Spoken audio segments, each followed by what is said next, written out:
ভাজা হয়ে গেল। পেঁয়াজের মশলা টমেটো সব দিয়ে দিচ্ছি। এখন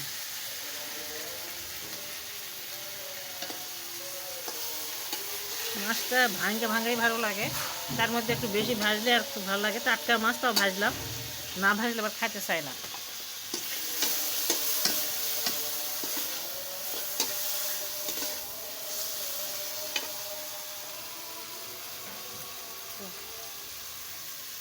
ওরে আল্লাহ রে, কি পেঁয়াজ দিলাম অতগুলো মরিচ দিয়ে দিচ্ছে, বুটের দেওয়া লাগবে তো তো আছেই। মরিচ লাগবে আরও বেশি, মোটা হলেও ঝাল বেশি।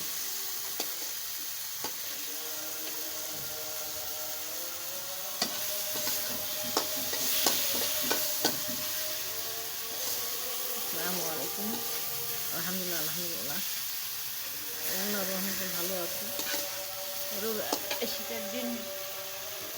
শীতের দিনটা রোজা তো বুঝাই মনে হয় তো যাইবে না। ছোটো দিন আর শীতের দিন। তার মধ্যে হলুদ মরিচ লবণ যা দিলাম দিয়ে দিচ্ছি সব। এটাই বল ফুটে গেলে ওর মধ্যে আমি মাছ দিয়ে দেবো।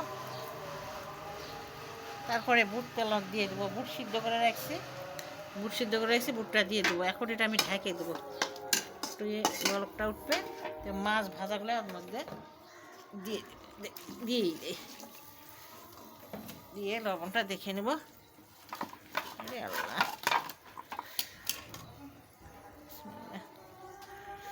ভালো করে যাবে। ভিডিওটা লম্বা করতে চাচ্ছি, দেখি। বিসমিল্লাহ। ঢালে দেওয়াই ভালো ছিল, কিন্তু মানে জায়গাতে একেছি। কিন্তু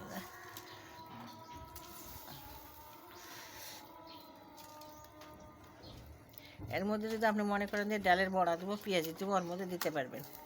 আমরা আগে মাগুর মাছ বা জেল মাছের সাথে এই যে এই পেঁয়াজি এরকম করে ডালের বড়া ভাজে ওর সাথে দিয়ে তো ভালো লাগতো খেতে। যদি আমাদের ছেলেপেলে খাওয়ার অভ্যাস নেই, তো আমাদের খাওয়ার অভ্যাস আছে, এদেরকে দিলে খাইতে চাবে না। এই যেমন দিয়ে দিলাম হয়তো কয়টা, এরা তো ছোটো থেকে খাওয়ার তো অভ্যাস করিনি, এরা খাইতে চায় না। ডালের বড়া পেঁয়াজি এর মধ্যে দিয়ে দিলাম। মাগুর মাছ জেল মাছের সাথে আগে এরকম করে দিয়ে রান্না করতো আমার মা, ভালো লাগতো। এটা এভাবে করলাম, দিলাম, দেখি কয়টা। ছেলেপেলেরা খাইতে চায় না, অভ্যাসটা নেই ওদের। এখন আমি ঢেকে দেবো। তো পেঁয়াজি এখন মুড়ির সাথে ফুটের সাথে আর কি খাওয়া যাবে।